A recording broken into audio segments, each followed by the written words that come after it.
my live stream setup. So Nice. All right, wait till you hear this one, Andrew. All right, today is Wednesday, January 28th at 2:02 p.m. EST. It's 4 p.m. Brazilian time. That's right. We now shill this show in Brazilian time.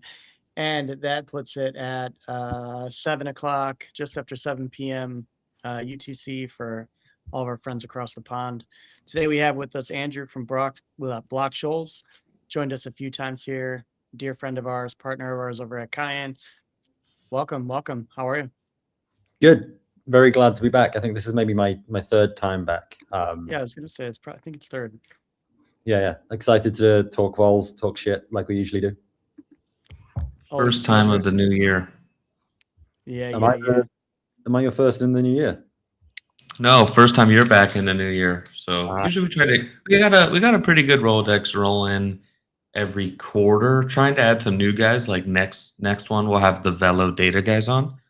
I think it's a girl, actually. Shocking. So I think some people will be shocked. I think so. But there are girls in crypto. Shout out to them.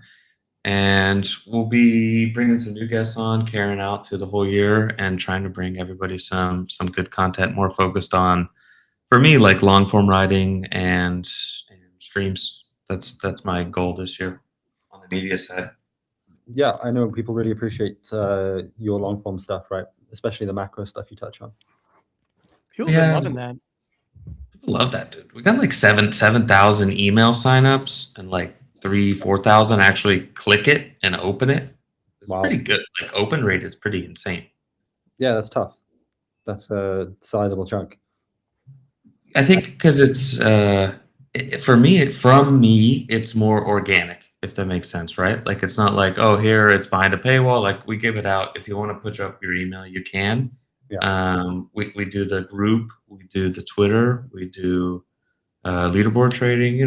It's all organic. It's nothing shoved down your throat like you have to do this. You can ping me in my group and talk to me directly. It might take an hour or so to get back to you, but we're always here to help people, and I think that really crosses over in this space versus like Reflink shilling or I don't know, just scummy tactics. It's the crypto native way of doing it, right? It's what the space was originally about. I think it's where it's headed. The good old days when everyone just shared their trade ideas and strategies on the timeline. Take me back. Now it's rugging $100,000 meme coin, meme pools, meme rug pools. Dude, my feed is just like people shilling the newest, like AI workflow that they've forked and figured out how to use slightly differently than the guy that told me about it the day before. Oh, yeah. I saw one that was I don't know if it was a joke or whatever, but he gave like Cloud his credit card, and he was like, after watching 3 YouTube videos of this self-help guy, I bought his $3,000 course. and then it said it like charged him $4,900 for something else. Yeah, so no, I don't think that was real. But like that is kind of the danger of it. Like people are, a lot of people are setting this stuff up, having no idea what they're giving it permissions for or to do, and giving them access to, applications with sensitive information on it without thinking, because they go through this, like, I feel like stage of exploration where let me just toy around with these things. Oh, this is pretty useful. I could use it to this. I could use it to that. And before they know it, they're referring to and relying on their assistant to make the decisions for them. So they give it, more and more freedom, more and more permissions. And if you don't know what you're doing, that's we're gonna get. We're going backwards, Cozy. We're going backwards. I've talked about in this civilization. We need to go back to the vols. Go back to our roots. You need to go back to volatility trading. You could even click trade some of this stuff if you had to. You don't need a bot. We got the Oracle himself, Andrew. Andrew, talk to me a little bit. What the F is going on with the vols? We know vols meant to be sold. It's a 4-letter word, a beautiful word, but this, even for me, is getting a little too low. Yeah, what vols? There is no. Did somebody say vols? Yeah. I mean, here on the term structure on the middle left, it's okay. We have FOMC today, of course, was the no cut. We're waiting on the press conference. We're waiting on what color tie Jay Powell's going to wear. But besides that, like, how are you looking at this? It seems very news oriented for me. Nothing's really there. We didn't catch the digital gold narrative. It's more like digital led. I know I've thrown a few questions at you, but Yeah, where should I start? tell me what's happening. Yeah. Digital led narrative. A lot of things happening. I don't think there's, yes, news driven, but even on the back of any news about crypto, about macro, about tariffs, about anything else, the spikes that we're seeing in vol are nothing, right? So even what we're calling a spike or an inversion in the term structure, it's like 5 points for Bitcoin and maybe 10 points for ETH, right? So nothing like what we saw going into October at the end of last year, nothing like what we saw at the end of summer last year. More of the same, of like low slog, a real drag on vols that we saw through most of 2025. Now, why is that the case? Well, to a certain extent, that's maybe the norm, and October was the real flashpoint. Definitely, that seems to be the case for Bitcoin. This is Bitcoin going back to the levels it was at previously. The weird thing is that ETH's going down, right? So yeah, interested in your thoughts on that. I have some pet theories on why. I think now we will really start to see the impact of digital asset treasuries and their options activity. So we put out a report, I think, in really poorly timed because it was in October of last year. But right at the top of the market, the only evidence we could find of Bitcoin digital asset treasuries doing anything in options was Metaplanet. But since then, I'm almost certain that nearly everyone is doing the same, right? So what do I mean by options activity in digital asset treasuries? Well, these guys have a lot of Bitcoin and not a lot of cash, and they sell vol to fund stuff. Ultimately, their obligations are in dollars, right? They pay their rent in dollars. They pay salaries to whoever's there to keep the lights on, I guess, if they're not doing anything, not making a product, right? So they need to generate some sort of yield on an asset which famously doesn't generate any yield, Bitcoin. Ethereum does, but it's tiny, right? And the amount that you're holding on Ethereum, if you look at the Sharpe ratio of ETH staking, it is the Sharpe ratio of holding ETH long, right? There's no difference really. You earn a tiny ETH yield, but denominated in dollars, it's not that much of an extra Sharpe. So these guys need to get dollars from somewhere. And what we found is that at least, Metaplanet were selling puts, just trying to monetize volatility in Bitcoin. And in the size that they end up doing it, it doesn't take long before, the size of Bitcoin that these guys hold, it doesn't take long before that kind of activity starts to weigh on volatility. So I don't think it's too much of a surprise that volatility is low. And I don't think it's too much of a surprise that the call skew is low. I think people may tend to do this more on calls than in puts. Just because if you're long the underlying asset and it rallies and you sold a call and you get exercised against, well, you're holding it anyway, right? Boo-hoo. Yeah, boo-hoo. Yeah. Oh no, I made like 1.5x my money instead of 2x. My bad. Yeah. It's a good time to get executed against. But in the meantime, if it doesn't do that, you earn cash by selling premiums, right? So definitely digital asset treasury is a big believer of vol is meant to be sold. At least I think that's their view, just from their natural position. Now I think we're starting to see that impact happen in Ethereum, potentially. We will see. I think you have a similar sort of distribution of Ethereum held by digital asset treasuries as you do for Bitcoin. So by which I mean most people hold a little bit. MicroStrategy owns over half of the Bitcoin held by DATs. You've got the same in Ethereum. I think it's Bitmine who own more than half of the held in these guys, right? That guy was taking the bus yesterday, by the way. Yep. So ETH is down so bad that he was taking the bus. Never too rich to take the bus. Tom Lee. Tom Lee. No, it's a New Yorker thing. He's like, oh, my train line was down, so I had to take the bus and posted a selfie. And I'm like, what do you mean? ETH is down so bad? You went from jets, helicopters, and now you're on the bus? Like, just throwing shade at the guy. I mean, But you do have something here with DATs, and that we are weeding out like the scammer DATs, if that makes sense. That people that came in just raised a bunch of money in the Bitcoin or ETH or whatever other asset, and now you're starting to weed them out. You saw ETHZilla last week.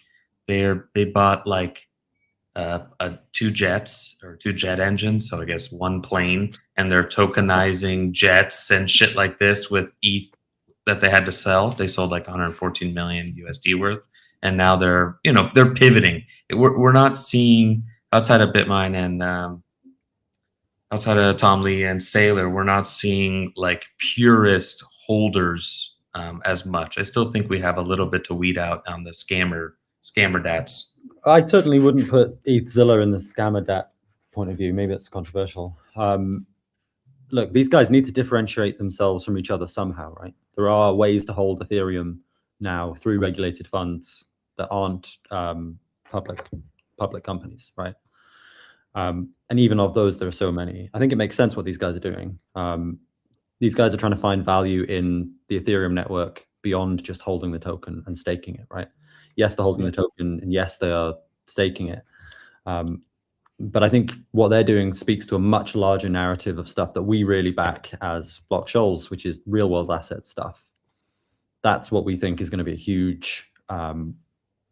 huge narrative in 2026. We put out a report, I think last week, maybe on Monday actually, looking at this. Like, if you look at the stuff that's really driving volumes in crypto at the moment, it's real world asset stuff. It's tokenized stuff, right? Not just silver, although silver. Did you guys see the volumes on Hyperliquid, by the way? Yeah. Like ridiculous. Yeah, it was pretty crazy. It's nuts. Yeah, it was insane. Did you see the token? Not just the volume, but the token price was up like 60, 40% or something. Yeah, 50%. Yeah, ridiculous. Like on one day, I think their silver perp did more than $1 billion of volumes. Yep. Which, I mean, we put out a report on whatever it was, trying to estimate the size of this market, seeing how big it could be. I think we had a number of about $1 billion a day across all of the perps that have been launched in real world. Not just one. Silver is just doing crazy stuff. You think that it's because it's accessible in pricing? Oh, it's $100. Where gold is like, oh, I don't want to touch that. It's $5,000, but I can go touch this thing that's $100. You think that it has this sort of thing to it? I mean, was that ever the case for something like Ethereum? Like, I'm too late to buy Bitcoin. It's at $1,000, and he's going to buy Bitcoin at 30. I But think you can't that hold there a are kilo people that think bar that- of ETH. I mean, if you remember back, almost a decade ago, the big push amongst Bitcoiners when the first run up happened to 20K was to start denominating things in bits because it was more accessible, and it made people feel like they didn't need to purchase a beta. Like, the Bitcoin maximalists were pushing this because it would hopefully acquire some of the user groups that were looking to purchase Litecoin or Ethereum because they can own a whole one, or they can own a few whole ones versus a fraction of one. So I do think there is like a user group, you could call them, that look at that. They're looking at unit bias, or they're a victim of unit bias, and there's certainly a psychological aspect to it, I think. But even more basically, I think the question is, okay, well, I've missed the move in gold, right? How much further can gold go from wherever it is that I'm looking at, right?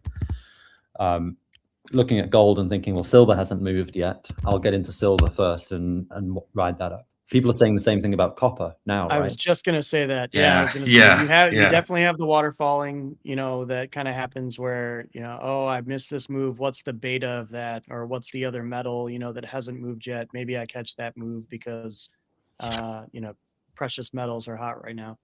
Yeah. But instead of it being a waterfall down precious metals, I think what real world asset perps have done is now give a far easier access for that waterfall to now come into crypto. I mean, it's already in crypto if you're trading on Hyperliquid, right? But if if you're trading the silver perp, and quite a lot of people are, it's now like 3 clicks to get to the Bitcoin perp. Yep. Whereas if I'd made a bunch of money in silver in, I don't know, 1930, maybe, okay, there's no Bitcoin there, fine. If I made a bunch of money in silver 2015, then it's a lot harder for me to then rotate that into crypto, right? Yeah. So then that speaks to the classic narrative. Okay, well, Bitcoin's digital gold. Why is it not moving the same way gold is? I got a thesis. It's a new thesis. Tell me. New of 2026. It's the digital lead thesis. Just heavy. It's there. No, because every time I don't know if it's me, but maybe it's everybody, or maybe it's just CT. Maybe it's the reporters as well. Like, we always think that Bitcoin is this digital gold. It's a safe haven. It's supposed to do something when the world's in turmoil, and it doesn't. But then sometimes it does, and it kind of plays in its own sandbox and its own rules. And Bitcoin. I don't want to be like stereotypical, but like Bitcoin is just Bitcoin. It's just another asset. Crypto is just another asset class. The world's in turmoil. Iran's about to get hit, and Bitcoin's like down on the day. It's up a little bit, but it's like flat. It's not doing what we thought it was. And then ETH as the digital computer, like everything's being built on ETH, but we haven't seen both of these narratives haven't really taken off. And we did see some crazy inflows at the top, like 125, 126. And it seems that the only major buyer now still is Saylor, right? Like his other fill was like 90,060 or something. And that whole week we had never been above 90,060 besides for 1 hour that he, got top blasted into. So, I love the digital gold narrative. I love that it is a safe haven asset. I believe in it, right? But it's it hasn't turned out the way that we expected. It's interesting. Like he got filled at a price that we barely traded at throughout the whole month. 1 hour wick, he got filled. Well, on billions. That could suggest options activity. I don't know. Maybe he's selling puts at 91K from a couple months ago and got hit. Sure. And then he says, okay, well, I'm happy to buy there because I was going to buy a while ago. I don't know. We have very little evidence to show info on that he's a seller. A seller of puts, you mean? Yeah. Very little info. I mean, these guys, you can't comb through their financial statements and hope that they've remembered to include this information. So it's a little bit tough, but hard to say. On this silver perps or on TradFi perps, I guess the main thing for me is how do we get away, or how does it calm down enough that funding isn't 40% annualized? Right now, silver funding is 40%, and to regular crypto people, that on something that's going up, regular crypto people are like, yeah, whatever. But TradFi is not coming at 40%. So is it really at 40%? That is ridiculous. 40%. Yeah, it's 40. Wow. I mean, even in crypto with size, let's say, or volumes, you've not heard that in Bitcoin and Ethereum for a long time. Yeah. Right. 40% is normal for maybe mid caps or altcoins, right? But hard to say that gold where's gold funding rates? Silver is not a mid cap. Gold 45. Ooh. How is that sustainable? I think that's why you have the Ostium guys and girls. We had her on before. She's a sharp too, but they just trade the market and close the market on weekends, right? They trade futures hours and that's it, right? There is no crazy funding. Yeah. But on a product that trades 24 hours a day, that trades through the weekend, that is a true perp. How does this come into play where, why don't you just, here's a trade idea, buy gold on TradFi and sell the perp and get 45%.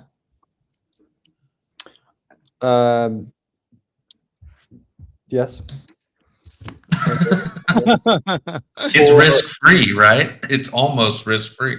Or if you were already long gold, then take profits by shorting the perp and collecting funding, right? That's what I mean, right? So Not there is a trade here. But equally, I mean, where do you think gold can go from here? Not to put you on the spot, I guess, but I'm not Dime, but Dime is in the camp. Dime is a metals believer who was flat for the last 10 years. Like he's basically like silver $1,000 and gold $10,000 or something. It's like his long-term thesis. And at this rate, we were just at 5K yesterday. We were just at 5K yesterday. We're at 5,300 today.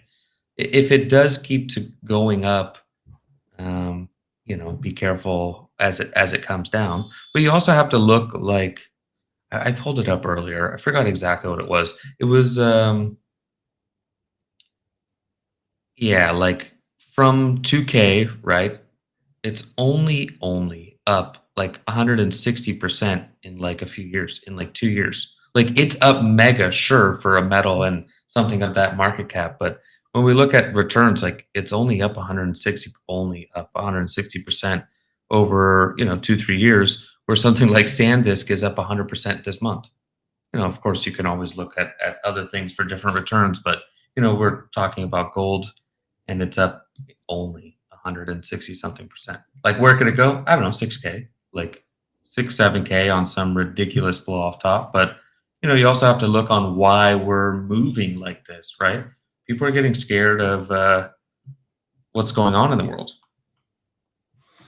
yeah, of course. I mean, it's not like this is happening amid quiet geopolitical uncertainty, right? I mean, if you think about what gold is usually good for, it's a measure of risk off. The weird thing is that the S&P's just touched 7K points, right? At the same time that gold is nearly touching $7K per ounce. Yeah, it's rare that they go up in sync as well, right? Yeah, and it was only historically assets don't move up in sync like this. It's only in the last couple of Bitcoin is flat. yeah, it's only in the last couple of days that the dollar's gotten significantly weaker as well. So You think like 10 days or something? Yeah, 8 days. so this Nothing crazy. Not many trading days, like at all, and it's down mega. And you also have the Japan thing as well, right? Like you have global uncertainty all over, all happening all at the same time. The banks were positioning themselves in gold way earlier, right? Like I remember reading something like a year or 2 years ago, like central banks were accumulating more and more gold than they ever were before. Now, they're reaping the profits. well, that's the thing about these central banks as buyers of gold, is that they're not really doing it for the mark to market over a period of 2 years, right? It's treasury management. Yep. So these guys at least are slightly stickier as buyers of gold, far less likely to then make $200 and then take profits, right? The question is how much of the tail end of this gold rally is going to be fueled by speculators who are far more likely to then cut and then maybe rotate into other assets, right? I mean, even if it goes down 5% now, what is that? It's like 5K. Like we were just there yesterday. It's going to need a significant, big drop to weed out retail for them to go rush to the door and to sell it, right? People were lined up when it was passing 4K. Now it's passing 5. I haven't seen that. That's when we all know the top is in. Twitter articles start coming out about people lining up globally to go buy physical. I think that there's a lot of sellers going into these prices. Of course, the banks are a sticky holder. And something with China came out yesterday. Did you see this? I'm not sure if it was real or not, but you can't buy gold in yuan anymore. You can only sell. So that maybe, sellers. unless it was my Chinese friend posted it, so it has to be real, right? Everything you read on the internet's real.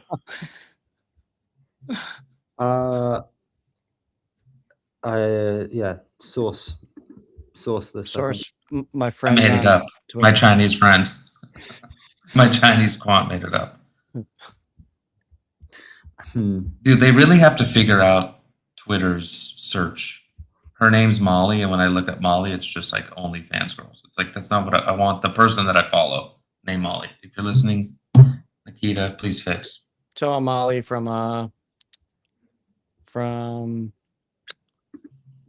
eGirl. Yeah, it's just messing with me. Just messing with me. Well, I know we're coming up on JPal's color tie bets, but you got anything else to leave us with, Andrew? Got a short one today, but I mean, we knew that the cut wasn't coming. ETH is still 3K. Bitcoin, nothing happened. You got Darth Mauled if you traded this. 15 minutes.